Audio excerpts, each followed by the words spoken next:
that it is time that world governments officially acknowledge, and that it is time that world governments officially acknowledge.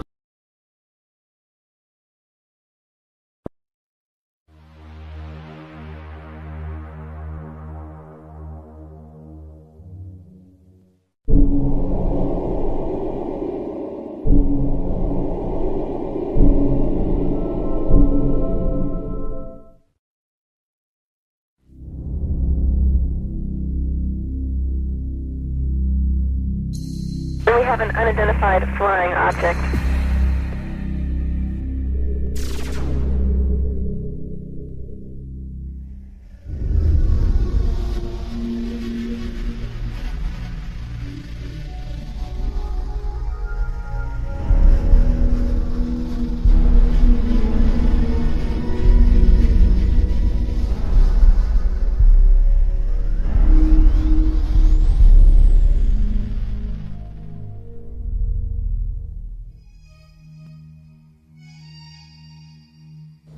Good evening, my fellow Americans.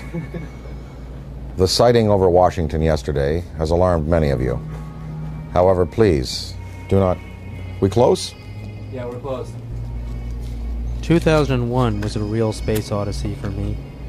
Instead of flying on a spaceship to the moon, Jupiter, or beyond the solar system, I met Dan Aykroyd for the first time to talk about UFOs. That's when I knew I had to sit him down in front of a camera and just let him talk about the truth. Because if I didn't, no one would believe we had this amazing conversation. And one time I had this long conversation with Dan Aykroyd about UFOs, and I thought it was like Einstein was hiding inside of a comic genius, just so that if he told us the real truth, you wouldn't have to believe it. If Einstein had told us UFOs were real, would we have believed him? He never spoke about it. But Dan Aykroyd speaks about UFOs as if he were a full professor on the subject. So Dan, how did you get started in UFOs? What sparked your interest? What was the first thing that you can remember that happened to you that made you, ponder the question? Well, I was born in July 1952. And I guess about maybe when I was 8 years old, I found a magazine, a Life magazine, with a picture of the UFOs from that sighting on the cover, with a big inquiry. What are these UFOs? And so that kind of started it as a kid, and I asked my parents about it, and they actually couldn't tell me what they were because they didn't know. They knew there was some mystery there. Then I saw The Day the Earth Stood Still as a kid, and that was a film that directly related to maybe some of the motives for visitations from other planets. And it certainly seems accurate today if you look at the way mankind in the last 100 years has basically started to turn this planet into a cinder. 3-4 holes in the ozone layer because of industrial production around the world, nuclear testing, wars. I'm just sure, just in theory, if there were another species in the universe monitoring us or near us, they would be very interested in what we're doing to this planet, to this planet's atmosphere, and to possibly neighboring bodies. So there would be a concern there. And I think that in terms of the extraterrestrial machines that are coming and going, that may be a part of their motivation. We've just had a rash of sightings all over the planet, and we've got Iran and Turkey and Mexico. I mean, it seems like we're being invaded by UFOs. Let's talk first just about what's actually happening out there. Well, recently, the most dynamic sighting that we've seen, because it's corroborated by an actual government, is the sighting that took place over Mexico recently, where drug surveillance twin-engine turboprop plane was at altitude taking pictures of possible smuggling routes, and they photographed with their infrared cameras 11 unidentified objects. Some of them were in pairs and in threes, and of course, these were objects that couldn't be seen by the naked eye, but were visible on the infrared cameras. Well, the United States Air Force, after the news appeared in America, and it was covered on CNN and Fox. The footage was shown on Fox. It was shown on CNN, and in the Valley Daily News on the front page, had a big headline, UFOs with a question mark, and it had pictures from that sighting. And of course, the United States Air Force had to respond, and they said it was swamp gas. So I don't know whether swamp gas is not visible to the naked eye and visible on infrared, whether it comes in multiple balls, whether swamp gas is capable of doing a complete circuit around an aircraft and then taking off at high speed and right angles into the sky. If it is, then maybe it was swamp gas. But somehow this seems to be a legitimate one, because the Mexican government decided we want to release this to the world. And this follows on the heels of the Belgian general who revealed some F-15 footage years ago of his Air Force planes chasing objects that were exceeding them in speed by twice again what his planes were going at. The French government over the last couple of years has released a comprehensive study on the UFOs. The Soviets have been since the 1950s engaged in numerous studies about landings, abductions, and the sightings. So we do have legitimate government inquiry going on, and in fact, as anyone in the field knows, the United States government for years has been covering this issue because they were compelled to cover it, because of Ken Arnold's sighting, because of the sighting over Washington in July '52, just after I was born, the famous shot of the V-shaped lights over the Capitol and over the Coast Guard station.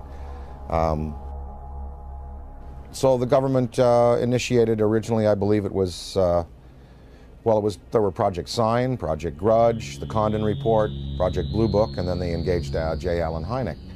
So the French, Belgian, Mexican, Iranian, and Turkish governments are not the only ones who address this issue. Our good old USA government has, in fact, seen the necessity to put people's fears or concerns at rest. And as anybody in the field knows, these studies went on, and these studies revealed that, most of the sightings could be explained through conventional means, as either hoaxes or weather, climatic things, but many of the sightings were unexplained. And so therein is where lies the mystery in all of this.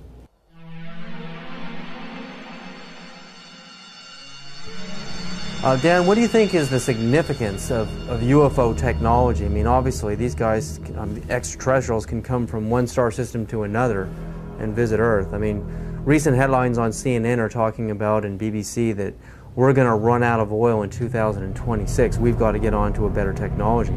I mean, to be able to go from another star system to Earth, obviously they have the answer.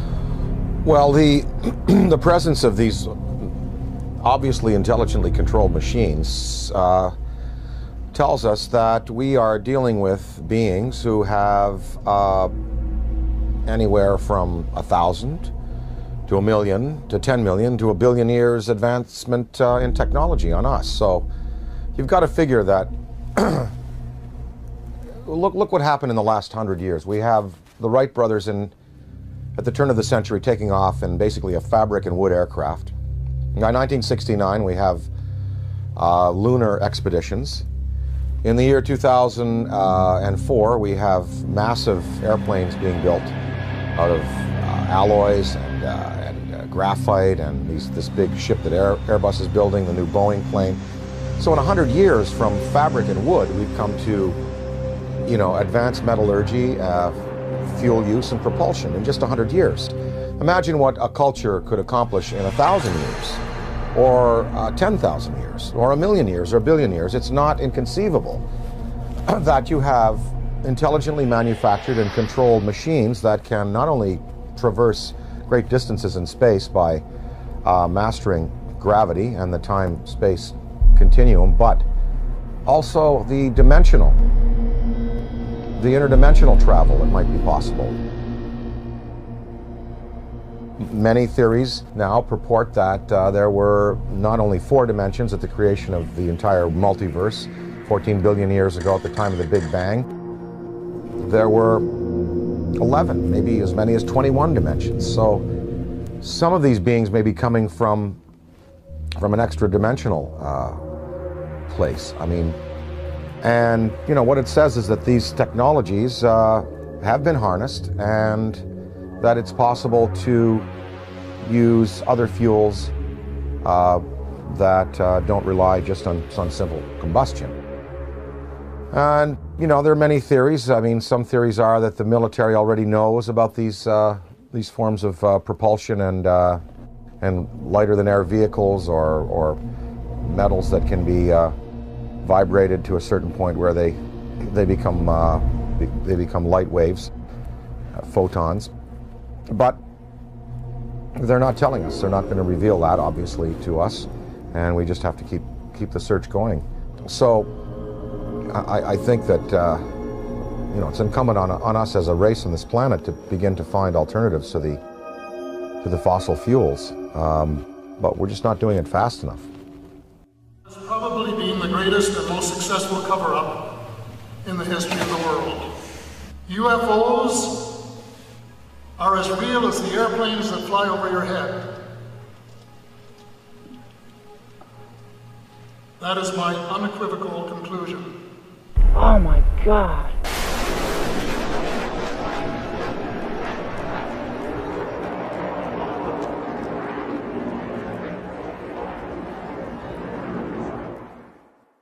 The Avro Arrow story, Dan. I mean, you appeared in a movie about the Avro Arrow story. Canada broke the sound barrier. Diefenbaker dismantles the whole aerospace program in Canada, and all the engineers are hired by NASA and Boeing down here, and we finally break the sound barrier. But in Canada today, we have another scientist, Canadian scientist John Hutchison, is using wave induction, using Van de Graaff and Tesla coils and radio. On a 75-pound cannonball, we can see this huge cannonball levitating in the air. I mean, Boeing, NASA, Lockheed, all of these defense contractors are going up into his lab in Canada and trying to understand how this thing works, because the next person or the next country that figures out true anti-gravity propulsion systems is going to be king of aerospace on this planet.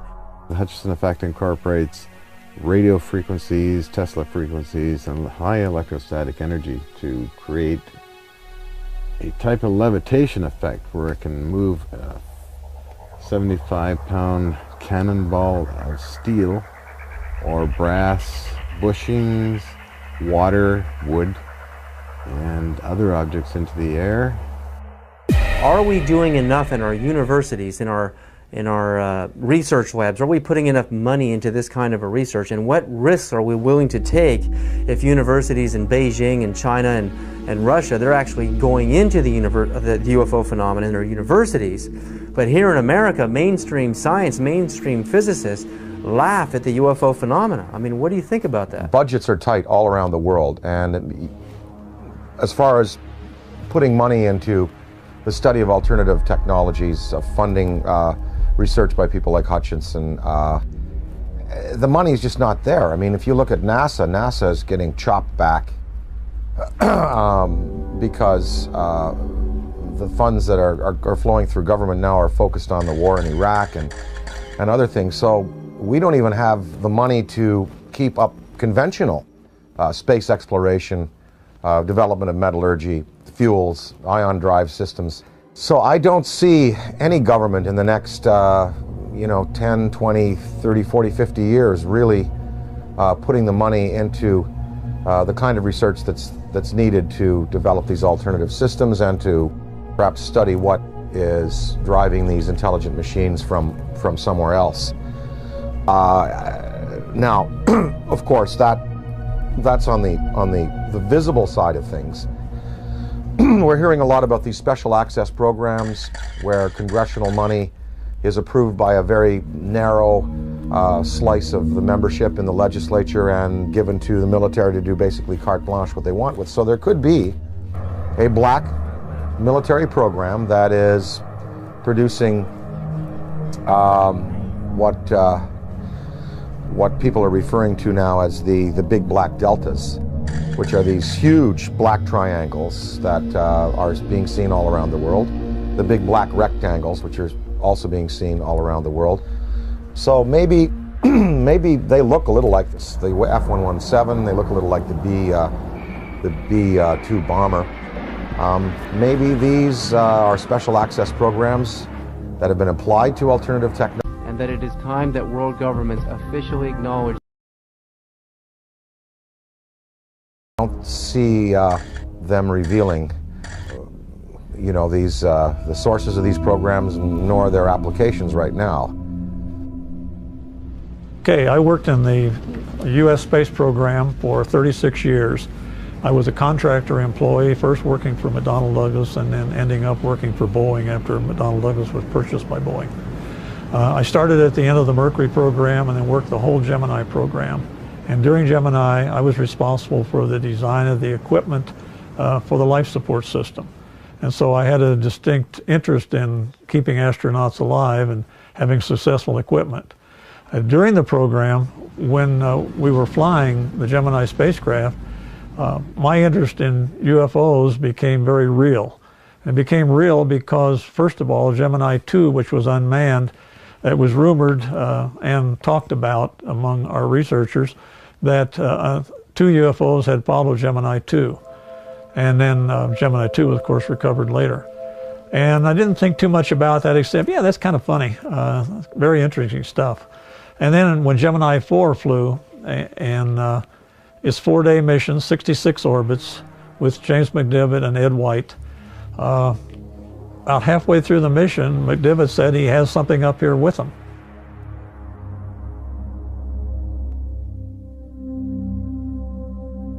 Astronaut Gordon Cooper is an American hero with a log of over 222 hours of manned spaceflight.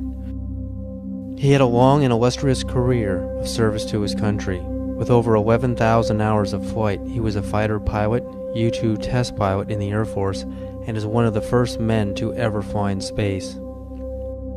He orbited the Earth 22 times in Phase 7, the last of the Mercury missions, on May 15th and 16th of 1963. On August 21st of 1965, he orbited the Earth again on Gemini 5 and remained a backup for Apollo 10.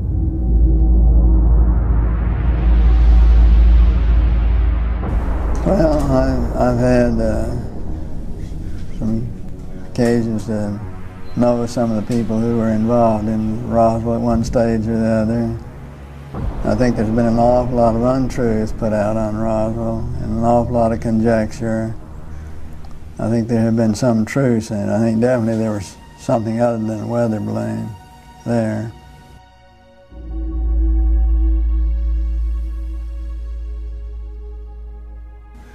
Very likely. I'd like to think they reversed engineered it and did something with it. Did some benefit with it, which would be the logical thing to do, but I have no way of knowing whether they did or not. Within hours of the crash at Roswell, U.S. General Nathan Twining designated the visitors as enemy aliens. It appears from his book that Colonel Corso agreed with that assessment, and that it has remained as official U.S. policy ever since. At that time, however, it was an enemy, quote unquote, about which the U.S. could do nothing, because the visitors were so technologically superior. That led to the recommendation that the discovery be treated with the utmost secrecy, to the point that the crash at Roswell didn't happen and that UFOs don't exist. The rationale was that the ordinary public couldn't cope with the news and might easily panic. Area 51, Dan, I mean, we hear stories from Bob Lazar, we hear stories about alternative space program theories, we're building UFOs and reverse engineering UFO technology since the saucers crashed at Roswell and the plains of St. Augustine, and we have reverse engineered that technology today. That's the theory, and NASA is just a smokescreen program. If we really have true anti-gravity technology today, why aren't we using it in our military? Why isn't it evident in the war in Iraq? Why don't we use it to demonstrate superiority on the planet? And if not, if all of this is just conspiracy theory and we really don't have this technology, again, Are we willing to take the risk of losing air superiority on this planet by letting the Russians or the Chinese or some other country, even the Middle East, actually engineer this kind of UFO technology and conquer the world? Are we willing to take that chance? Well, I think, as far as military applications, maybe they are being used already. Maybe we don't know. Maybe they're being used in a surveillance capacity. As far as weapons that could be associated with such vehicles, one would have to think that if the propulsion system is as sophisticated as it would need to be to have these vehicles just hover, stop, noiselessly take off at right angles, do 3 to 5 to 6 to 20,000 miles an hour, one would think that the military application would then take the form of, rather than rockets and projectiles, that probably a particle beam would be used, some kind of a laser, some kind of a disabling beam to disable equipment, to cause disorientation among men and troops. And of course, we have seen no evidence of this. I'm not sure that the U.S. military would want to play that card right now, because after all, the war in Iraq really is a conventional war. We have air superiority there already. There is no Iraqi Air Force. There was no Iraqi Air Force. We, in the United States, we have air superiority basically over the rest of the world. I'm sure there's some pretty hotshot MiG pilots in China and Russia. But I think if you put our Air Force up against any Air Force on this planet, we would prevail without the use of advanced technology of the type we're speaking of. So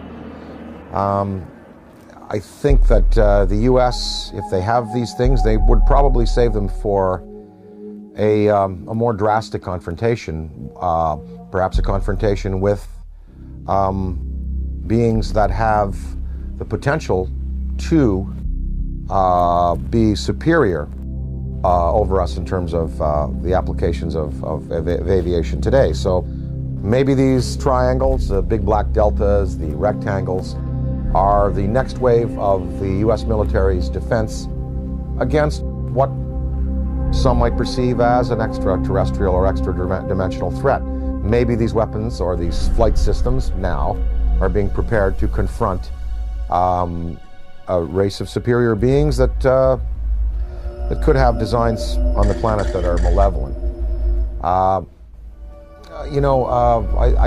think it was Lord Hill Norton, or one of the British Air Force Defense Ministry staff who was assigned to study UFOs in the 50s. After he retired, he said that in his estimation there were 23 different species of being visiting the planet in numerous types of vessels. We know from the NASA UFO studies that you've done, and I think that theory,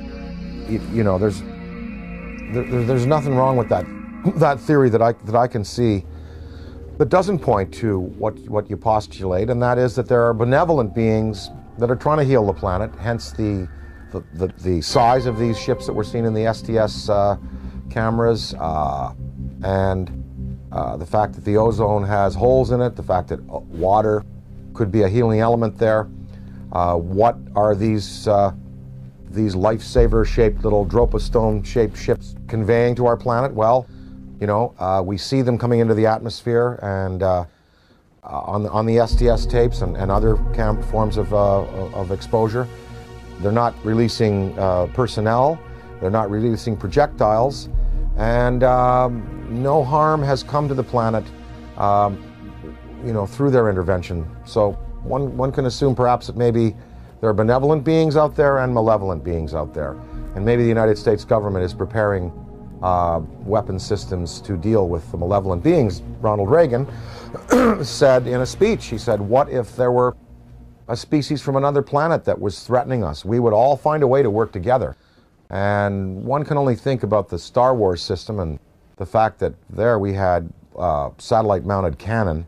Well, they'd be good for shooting down rockets. They also might be good for shooting down other invasive vehicles that are coming into our atmosphere. Ronald Reagan himself spoke about a UFO sighting that he had when he was governor of California in the Beach King Air that they used to use. They were coming from Sacramento. His wife was with him, Sacramento to Los Angeles, and a saucer clocked the plane for a good 45 minutes.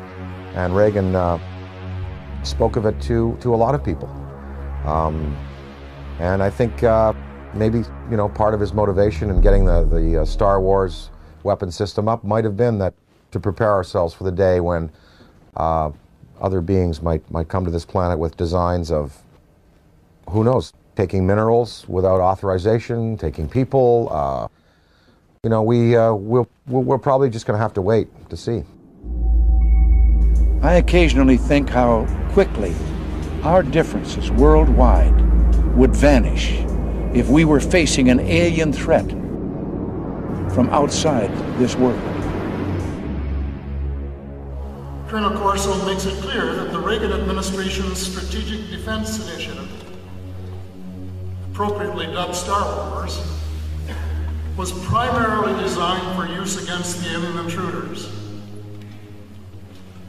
His contemporary successor, the anti-missile missile defense system, is also being designed with that as one of its principal objectives. It is true that a case can be made for attempting to provide a shield against the Russians and Chinese, although everyone knows that the Russians are not going to embark on a policy which would result in their total destruction. It is equally true that they, too, are aware of the visitors and know that the perceived threat from the visitors has been a major consideration in the planning of the anti-missile system.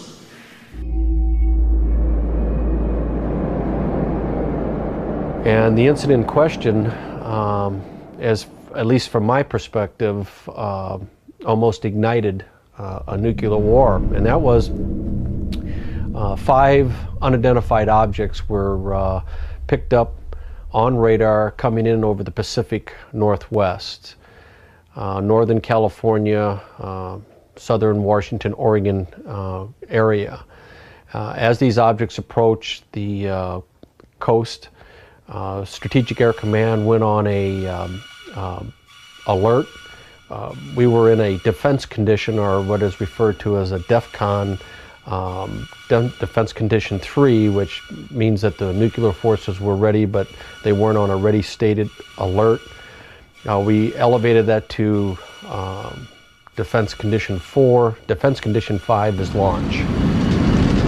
When we went on our alert, the Russians were also monitoring our nuclear armed forces as we were theirs. And so they knew that our bombers had gone to fail-safe. They knew that the launch codes had been given. They also knew that the hatches on the ICBM missiles had been removed and that we were getting ready to do a launch. I know that Nixon, President Richard Milhouse Nixon, picked up the phone and called the Kremlin. The White House notified the Kremlin that these objects were not, and I repeat, not a preemptive launch by us, that they too, the Russians, had been tracking these objects as they came in over the Bering Sea.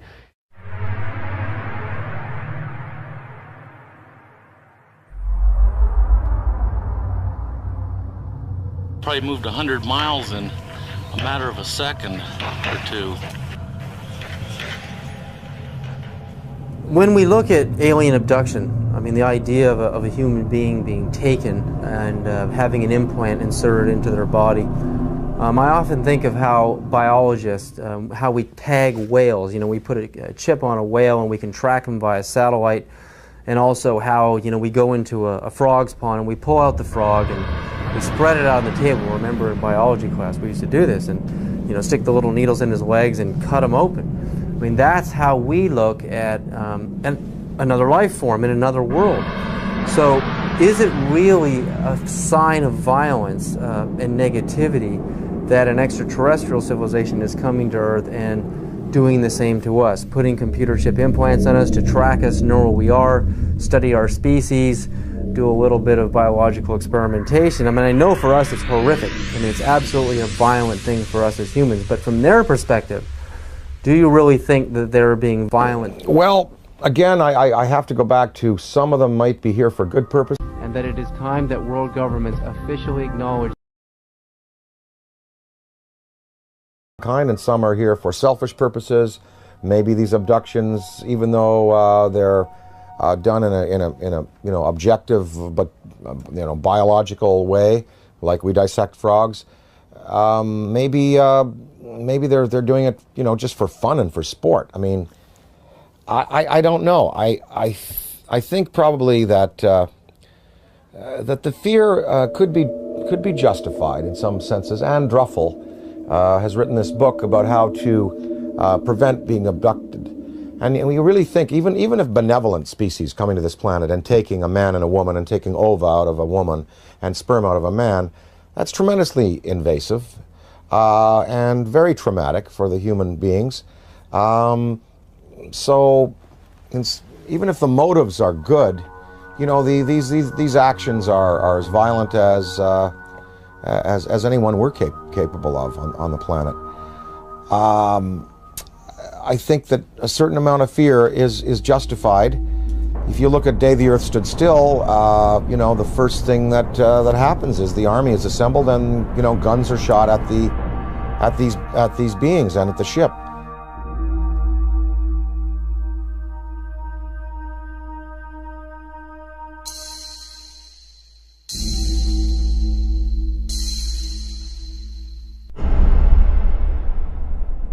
I addressed the question to Dick Cheney because I say the most important question to put to any high-ranking official is not what do you think about UFOs or have you seen one. The most important question is, have you ever been briefed on the subject? Did someone walk in your office and tell you what's going on? Because if someone walks into the president's office or some high-ranking official and briefs him on the subject of UFOs, it is for real. It's not imaginary, as the government has been saying for 60 years. So I asked Mr. Cheney, this is 3 months after he became the vice president, I asked him on the air, and this is still on Diane Ream's archives, Mr. Cheney, in all your jobs in government, have you ever been briefed on the subject of UFOs? And if so, when was it and what were you told?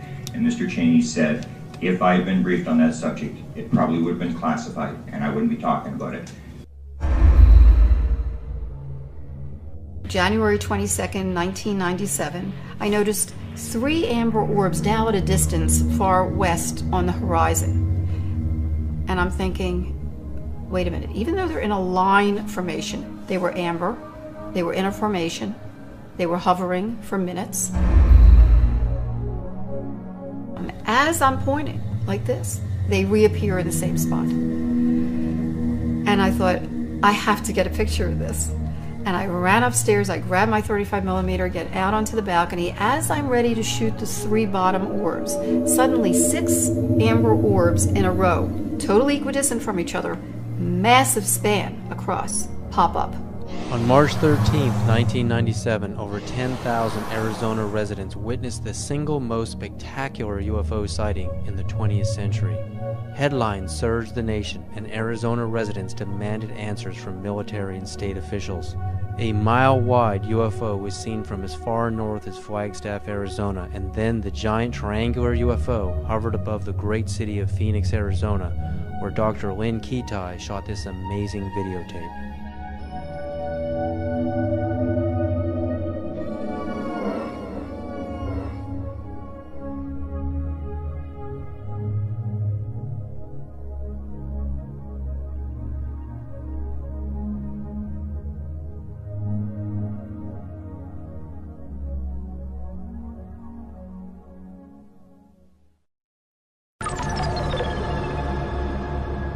When we go out into space and we're exploring the cosmos out there and we're looking for signs of extraterrestrial life, what kind of a communication are we going to send out? I mean, if Dan Aykroyd was the ambassador, if you were the ambassador for Earth, what message would you teletype to ET?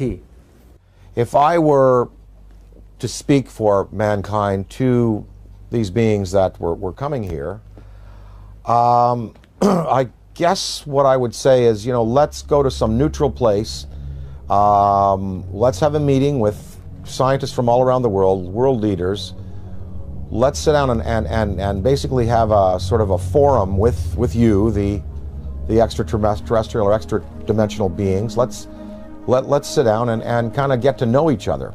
And, you know, human instinct is pretty good, and I think, you know, it would almost like be a sort of a G8 style kind of summit with world leaders, scientific leaders, and these beings, and you'd sit down with them, and, you know, after about a week, or even a couple of days, or maybe a few hours, you would really sort of get a sense of what they're up to. But of course, you know, childhood's end, Arthur C. Clarke's great story.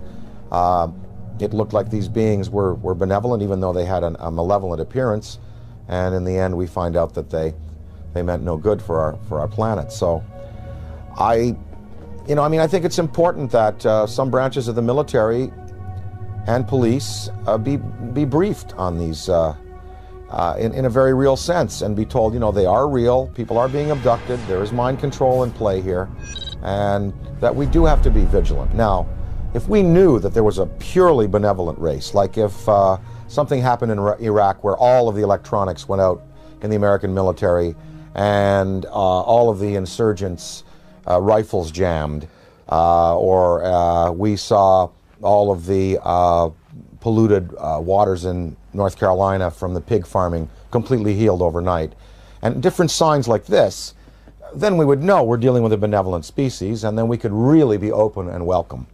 But then again, we would have to be cautious, because beings with that much power could give the impression that they're here to help when really they're not. So the verdict is out on all this. We just don't know which ones are benevolent, which ones are malevolent, and the degree to which they're going to continue interacting with our planet.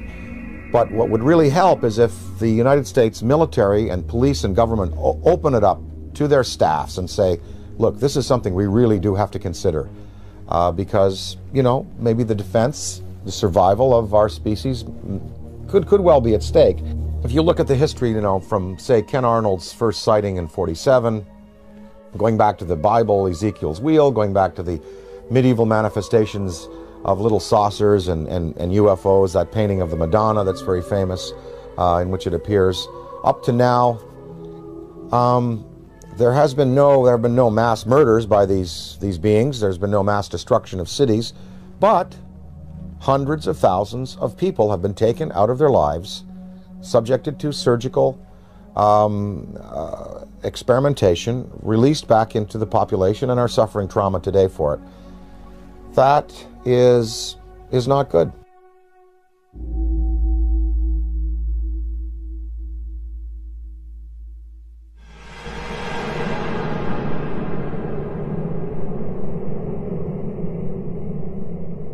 The idea, I mean, like in the movie Close Encounters of the Third Kind, the meeting on the dark side of the moon in Devil's Tower, Wyoming, I mean, it seems like the logical thing to do. I mean, we have a communication, a teletype message, we have a place, a location, and a time, and we isolate it from the public until we know it's safe. I mean, we check each other out. I mean, this seems like the most logical thing to do, you know, even rather than meeting on the White House lawn. I mean, this is the way we would like it to happen. But that doesn't seem to be the way it's really happening. I mean, these extraterrestrials don't seem to be so interested in doing things politically the way we do things on Earth. They're picking certain individuals to contact. They are zeroing in on those individuals. But now, I mean, there are so many sightings going on all over the planet. I mean, it's just amazing. I mean, Iran, Turkey, Mexico, Venice, California, Sonora, California, Texas, Death Valley. I mean, the reports are coming in every other day now. It seems like we're heading towards an omega point. I mean, what is about to happen? I mean, is this all just a coincidence that more and more people have video cameras, or do you really think, you know, there's a major unprecedented communication that is about to happen between our extraterrestrial visitors and humanity? Or again, is it the video camera question? More camcorders? There are definitely more video cameras out there, and definitely more sightings, and definitely more credible witnesses.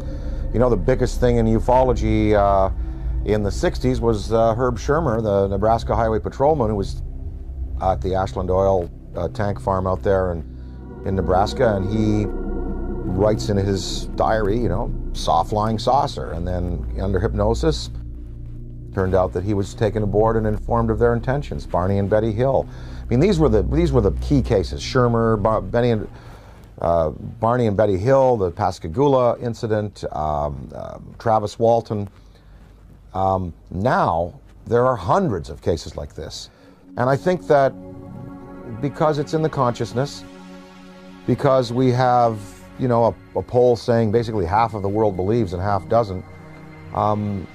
We're reaching a point where, as Stephen Bassett talks about his time clock, it's like the nuclear time clock that we had in the 50s before we blew the world, you know, before we blew the world up. The theory that once the hands got to midnight, that's when all the nuclear weapons in the world would be discharged. Well, we've stopped that nuclear clock, thankfully. But as far as the UFO clock, he says we're 1 minute to midnight now, meaning that in a minute to midnight, something really, really spectacular is going to happen. Now, whether that's a mass appearance, whether that is, you know, come over to the Yankee Stadium during a game, I think possibly the next, maybe even in the next 5 years, we're going to have occasions like the one I experienced in upstate New York in the mid-'80s when I woke up in the middle of the night and I said to my wife, they're calling me, I want to go outside, they want me to come outside and see. She said, who? Something outside wants me to come out and say, oh, just go back to bed. I went back to bed, but in the next day in the media, in newspapers, in radio, all over upstate New York and Ontario and Quebec and Vermont, people spoke about this urge they had to go out of their houses at 3 in the morning and look up into the sky. And 12,000 people shared this urge, and they went out, and it was a big, big news story. And of course the Air Force said that a Chinese rocket had exploded over New York State, and what people saw was a massive, miles-high pink spiral in the sky above the Great Lakes. In Hull, Quebec, Canada, a few years afterwards, there was a story of several hundred people, almost 1,000 people, in this community, Gatineau, north of Hull, Quebec, Canada, in the Quebec province, sharing this urge to come outside and look up into the sky, and they also saw an apparition. So there are going to be more of these mass sightings. And, you know, the day that 1 million people in Idaho at a rock concert or something see it, that is when you're going to really get the conventional military and police sitting down to say, well, it's time to throw the Brookings Institution report out and lay it open to the people and let the people decide, you know, what must be done in conference with our state leaders.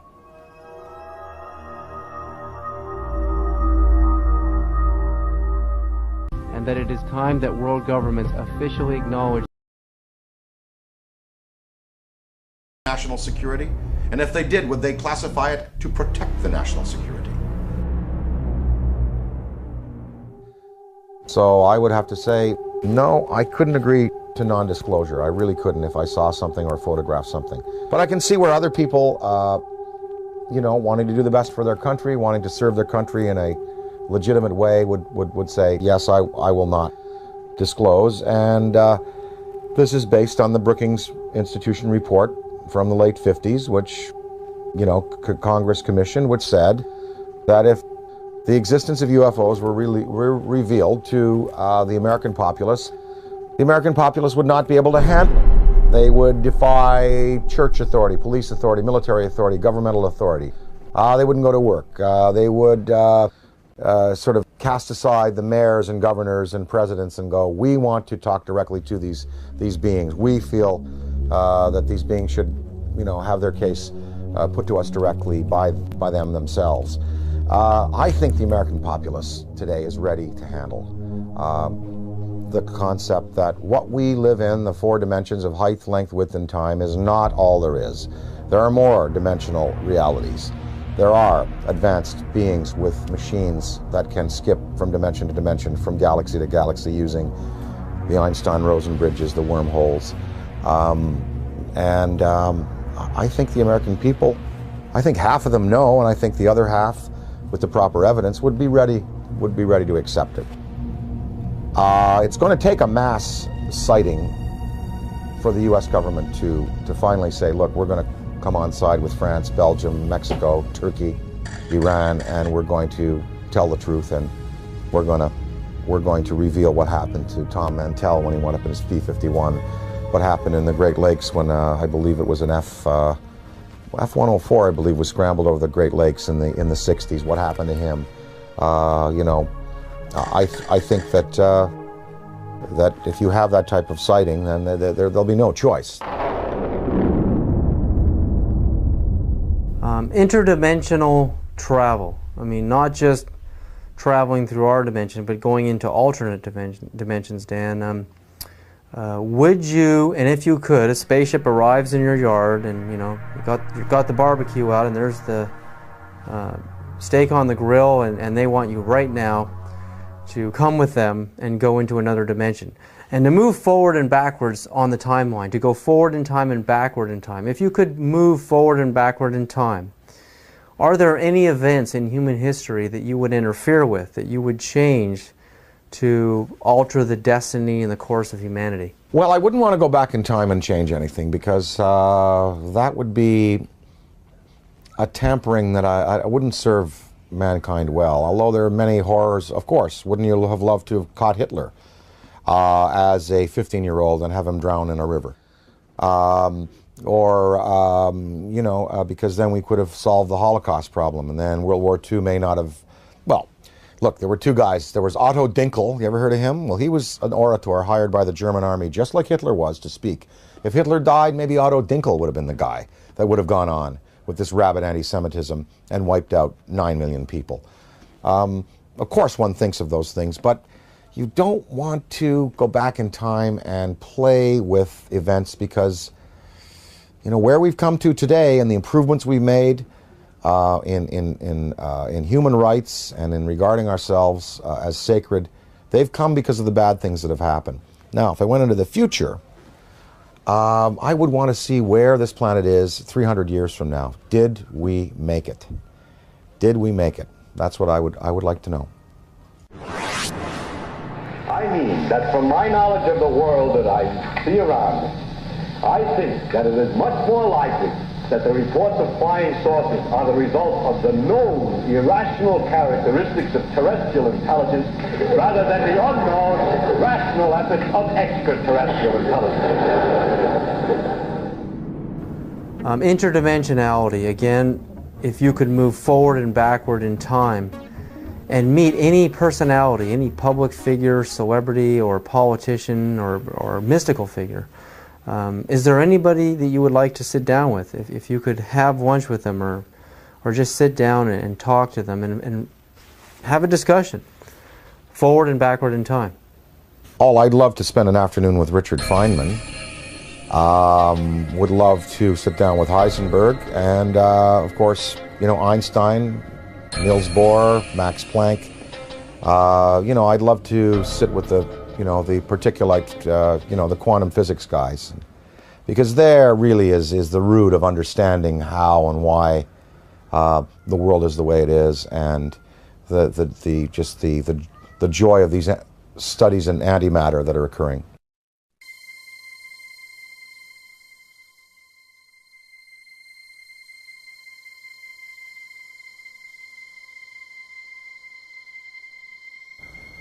Everyone you picked is a physicist, a scientist, and I often think about how spirituality and science are merging, how they're kind of coming together. I mean, what ancient civilizations thought of a universe was really the Earth and the Sun and a few planets. And now with the advent of the Hubble telescope, we can see that the universe is far bigger than the ancients had ever imagined. So while science and religion are merging on some ideas, in other areas they're just far off. But to make matters even more complicated, the idea of parallel dimensions or parallel universes, I mean, it's just getting so vast out there. How do you map a multiverse? You know, I've talked to some guys, they say that fifth dimension, sixth dimension, could be right here by my ear and could be a millimeter wide and a millimeter across. You don't, because you're talking about, dimensions that defy any kind of dimensional understanding. And, there was I forget his name, he died recently, in the last 2 years, but he proposed that there are parallel realities just because of the way we go through time. Like here we are in this interview right now. Well, what I said and what you said and what we all did 2 minutes ago still exists somewhere because we just did it. It's there. It's like a wake we've left.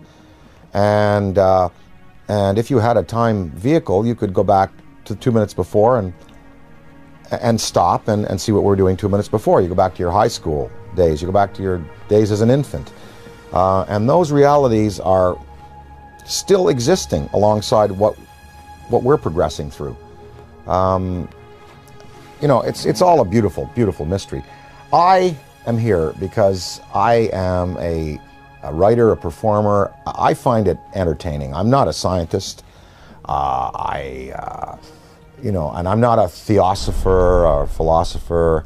And I am just here because it is enormously, enormously entertaining.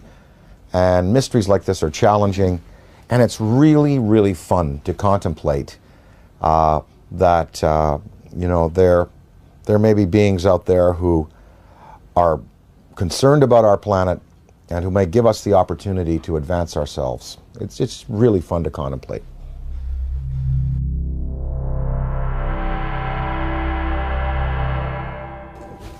All the physics that we know on this planet, quantum physics and conventional physics and metallurgy and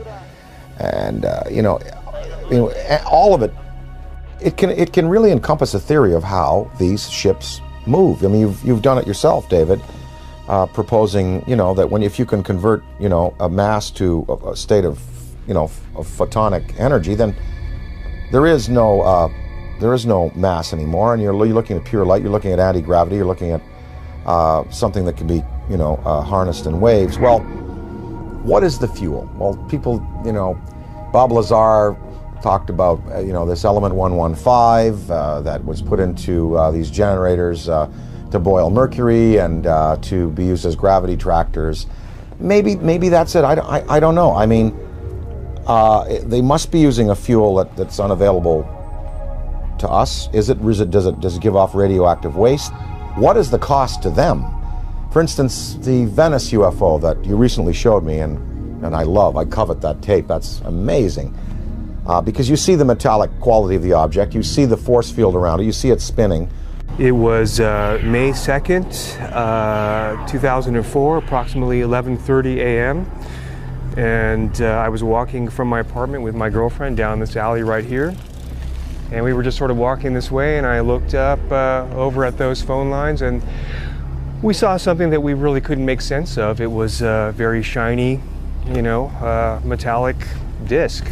So we turned the corner here, and this is basically where we're just looking at it.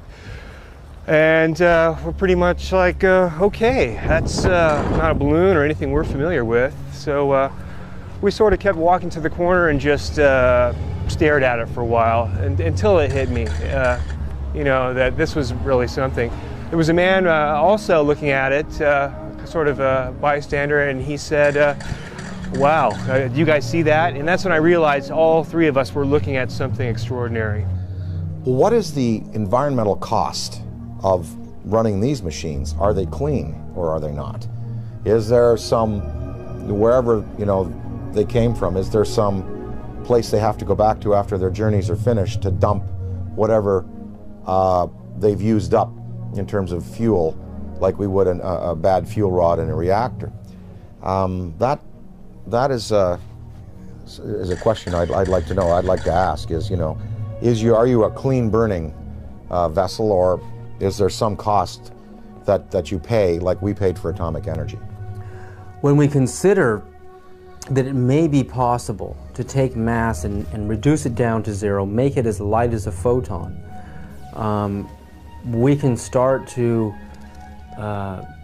approach this whole light speed phenomena from a whole new direction. I mean, we're going to be able to do this. This This is the only logical answer. There are no fissile nuclear materials in the universe as we know it to produce the kind of energies in a steady stream that you need to get mass up to that speed. There are no fissile nuclear fuels that can produce 1 trillion electron volts all day long.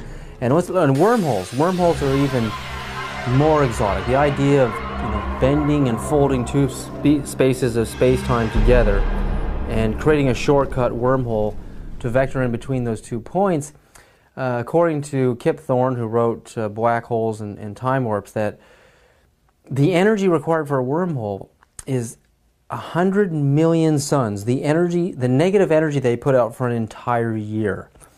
There are 100 million suns in our galaxy alone. That means all of the negative solar energy coming from our suns in this whole galaxy, the total energy for a whole year is required to create a wormhole. Where has any extraterrestrial civilization or our civilization going to get access to levels of energy that high? It's never going to happen. That's why I've reversed the table here. I said, you have to ultimately get frustrated with the idea of increasing energy en masse. You have to it's like banging your head against the wall and trying to cram it through the wall. You will never be able to do it this way. So the new way, as I propose, is to make this all possible. And when you consider UFOs coming in, stopping on a dime, and then accelerating and turning out into space, any Air Force pilot can tell you that stopping on a dime, the G-forces are going to throw you right through the walls. Yeah, you'll be crushed. And then sudden acceleration is going to do the same thing. It's going to destroy the body of the pilot. So this new approach and this new idea, I mean, this is just the inception, it's just the beginning, but I think this is really the only avenue that we can look down right now and the only way we can see solving this problem.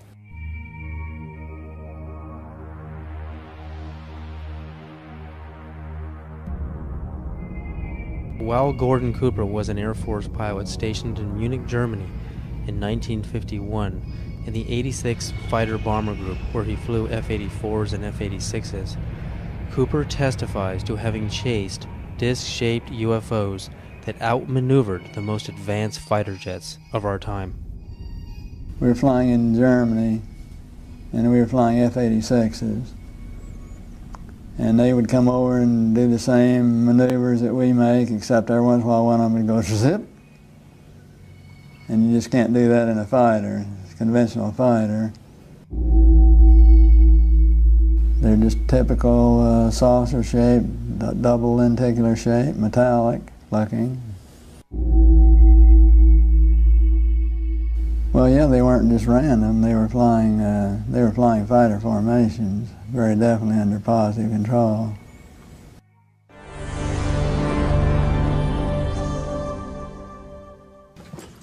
I'm here to announce that the second annual Exopolitics Expo, X-Conference 2005, was concluded on Sunday, April 24th. This event was produced by Paradigm Research Group. 26 speakers and panels. And that it is time that world governments officially acknowledge. It was a unique event which focuses on the political, governmental, and social implications of extraterrestrial-related phenomena. It is produced by PRG as part of the emerging activist movement seeking to end a government-imposed truth embargo regarding extraterrestrial-related phenomena.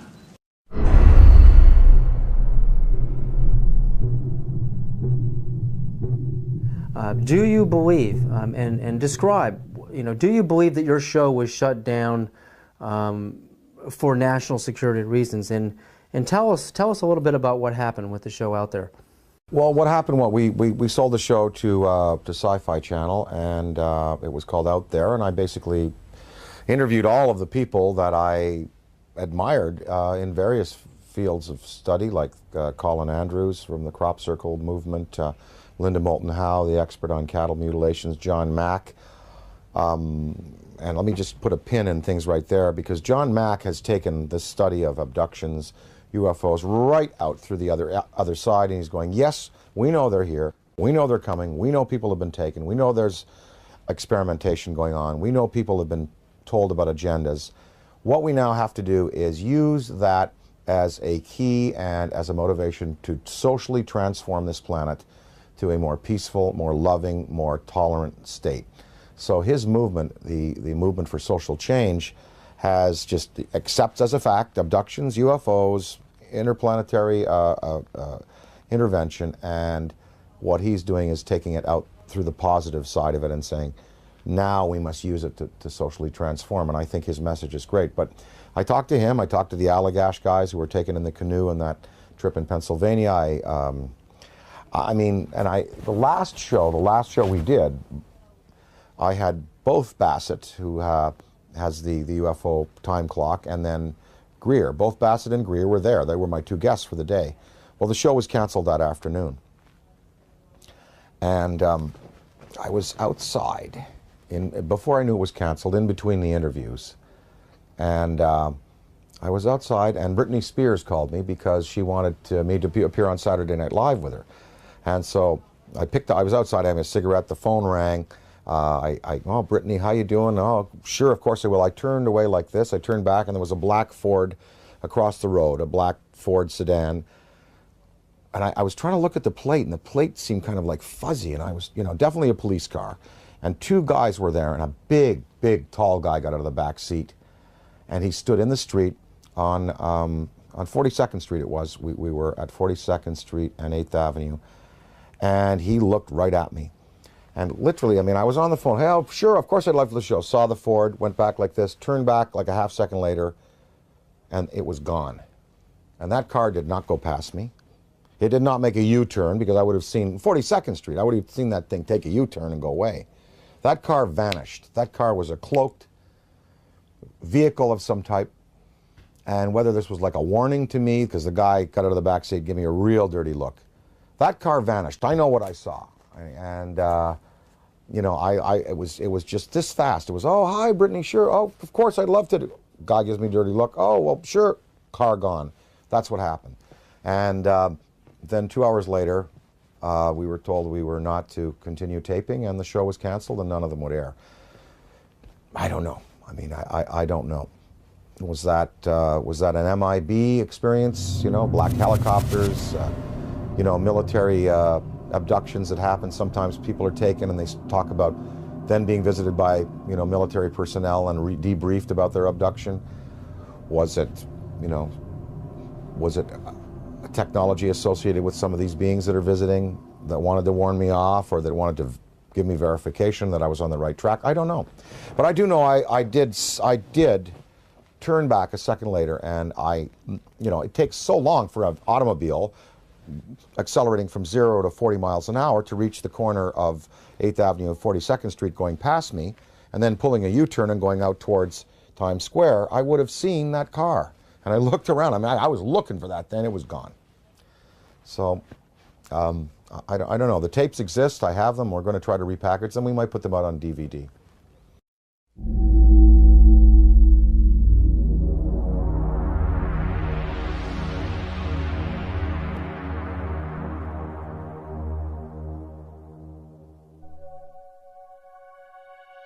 I was having some cameramen film the installation of a precision landing facility we were putting in right on the edge of the dry lake.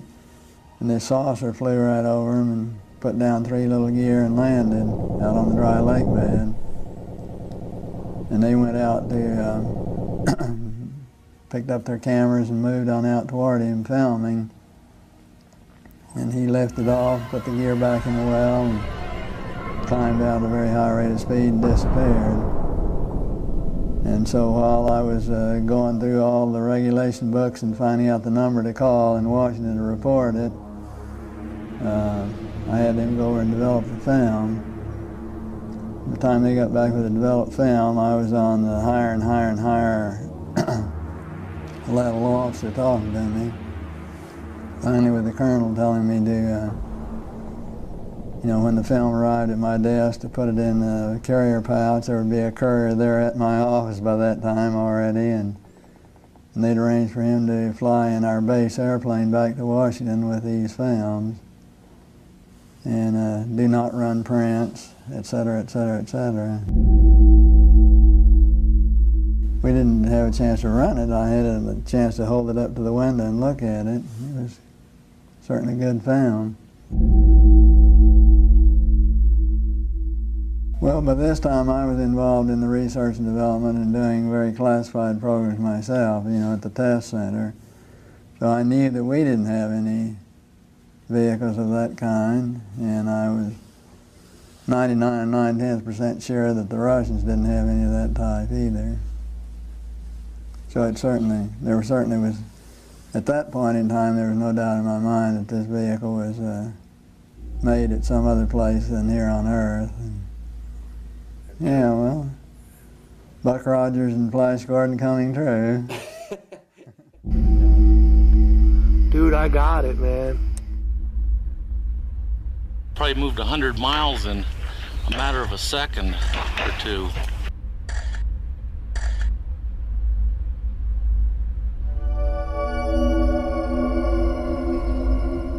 In July of 2002, right here in the Washington, D.C. area, there was yet again a airspace jet chase by two F-16 jet interceptors,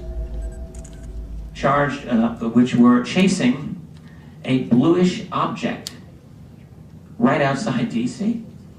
In fact, we have one of the key eyewitnesses here in this room today. This received some play in the Washington Post and a little bit of mainstream media, then of course fell into the black hole of the media, never to be discussed again. What were these objects that were able to outperform F-16 interceptors in a post-9/11 America? What is going on?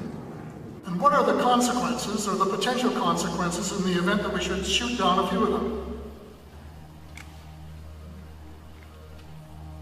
A related question that I have been asking myself is, to what extent are they really an enemy?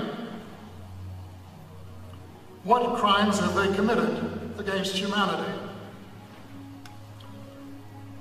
They have certainly upset the military by flying over their most secret installations, by shadowing their planes, by buzzing their astronauts. The Army shot 1,430 rounds of anti-aircraft fire at the UFO between 3:12 and 4:15 a.m. Army Chief of Staff General George C. Marshall wrote a top-secret memo to President Franklin D. Roosevelt that the U.S. Navy recovered an unidentified craft off the coast of California. The retrieved craft was in fact not earthly and in all probability of interplanetary origin.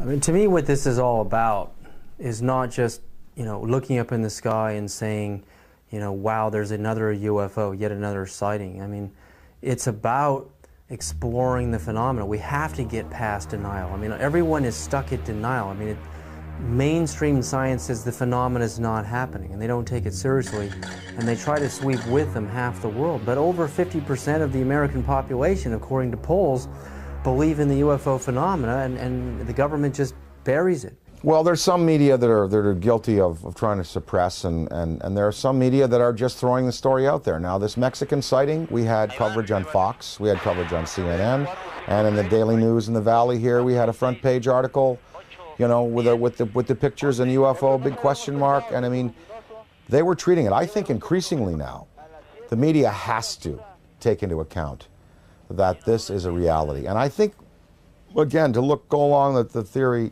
and the feeling that John Mack has, let's get past the debate whether they're here or not.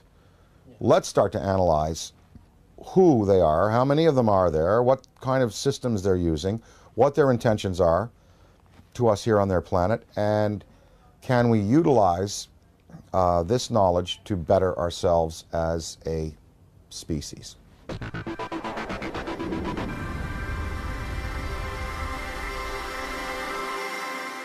With the advent of the Hubble telescope, I mean, when you see how big it really is out there, and the idea that we're stuck on this myopic little ball, we're just glued to it, we can't get our eyes off of it.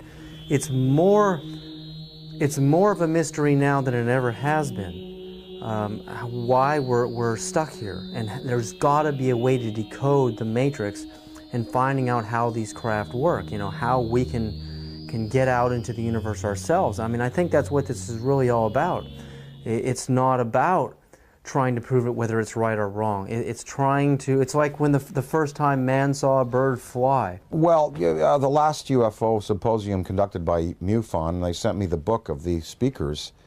There were many, many scientific people in there, many astrophysicists, celestial mechanics experts, metallurgists, people who've been consulted on these cases over the years. No, I mean, when you have John Callahan, an ex-FAA supervisor, saying, yep, they're real. When you have John Schuessler, who was a Boeing engineer, now running MUFON, and saying, yep, they're real. When you have, pilots and personnel in the police and military coming forward in the Rockefeller Report and in the Disclosure Report saying they're real. When you have a Belgian general on television showing you a tape from a fighter which is filming an object escaping at high speed, when you have this Mexican case, I think we can pretty well put it to bed and say, yep, they're here, they're doing things to us, with us, interacting with us. Whether we've had, official military contact, again, that goes into the black box area, but there should be no debate anymore.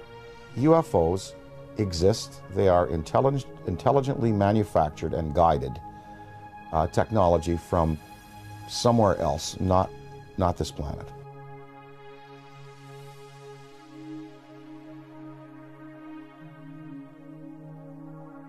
While human beings can only see from red to violet wavelengths of light, the infrared and ultraviolet spectrums are invisible to humans. I quickly learned that NASA uses special video cameras that are capable of seeing into these invisible spectra. The tether has broken and is going away from us. Get it on the TV, Claude. Please get it on the TV. After the 12-mile-long tether snaps, several days later on an orbital pass, the cameras find something that should not be there. In the NASA STS-75 tether incident of March 1996, we find NASA using ultraviolet light-sensitive video cameras. This is where some of the largest UFOs ever caught on videotape have been captured. Huge dish-shaped luminous UFOs swarm the tether. We know the tether is 77 to 100 miles away from the cameras on the shuttle. The UFOs pass behind the 12-mile-long tether, so we can therefore use the 12-mile length of the tether to measure their minimum diameters. Some measure between 1 and 3 miles wide, making them literally motherships. In Project Blue Book files, UFOs with these same features have been reported several times as shiny metallic discs with dark centers. Specifically, in the invisible infrared, Trevor James Constable, a retired World War II radar operator from New Zealand, has photographed many UFOs with the same features, translucent discs of light with dark centers.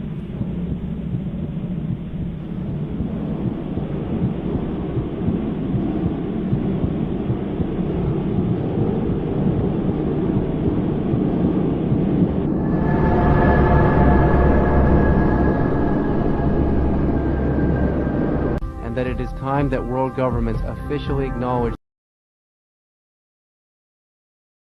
the time has come to lift the veil of secrecy and let the truth emerge so there can be a real and informed debate about one of the most important problems facing our planet today. So how do people respond to Dan Aykroyd when he talks to them on a personal level about UFOs? You know what? It's interesting. When I talk to people, well, first of all, people ask me about it. They come to me and they say, oh, well, we saw an interview, we heard an interview, they heard the thing on Art Bell that we did. They come to me and ask me about it. So it's not like I have to go out there and crusade and say, hey, did you hear about the latest Mexican case? They've seen CNN, they've seen Fox, they've seen the Daily News. They come to me and ask me about it, and I basically lay out, my thoughts on it. I'd say half the people that I speak to about this have either seen themselves, heard about it from a credible witness, or are willing to accept. The other half, totally not. Harold Ramis, my good friend and collaborator, does not believe, will not accept until, proof hard proof is presented to him in the form of, something tangible. And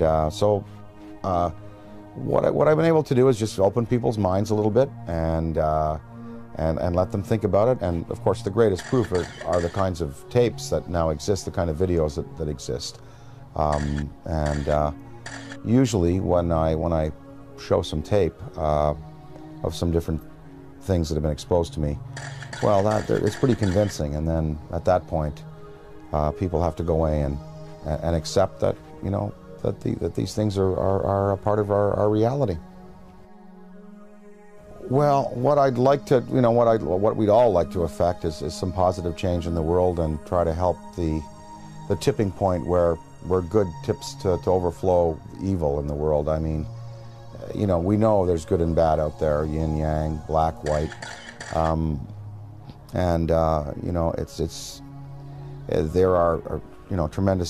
there's tremendous divisiveness in the planet, and perhaps this study and this understanding of things that are greater than we have accomplished technologically will lead us to a spiritual awakening, one that helps us respect other beings out there in the universe and other dimensions, and also in our own 4 dimensions and here in the physical world that we live in. The sacredness of human life, the willingness to get along a little better, to relinquish materialism and territoriality in favor of a more comprehensive worldview, in which we unite and we all feel the energy within us as part of a universal light. Gotta thank you, Dan, so much for this interview. I'm very grateful. I really believe you're one of the greatest minds in our world at this time. Thank you so much.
sightings could be explained through conventional means, but many of the sightings were unexplained.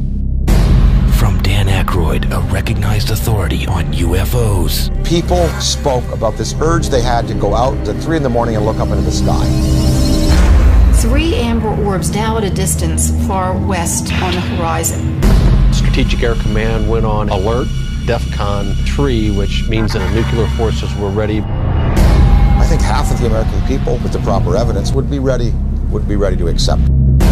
Probably moved 100 miles in a matter of a second. It was a metallic disc, and that's when I realized all 3 of us were looking at something extraordinary. 5 unidentified objects were picked up on radar coming in over the Pacific Northwest. 12,000 people shared these mass sightings. Looks like you got an object right in front of you, Mark. Can you look out there? There should be no debate anymore. UFOs exist. Challenging the misconceptions. They photographed 11 unidentified objects. Discovering the realities. They were hovering for minutes. Of what may be. Massive, miles high. The most important question. The incident almost ignited a nuclear war. Facing human civilization today. An authoritative inquiry into the UFO phenomenon. We are dealing with beings who have advanced technology on us.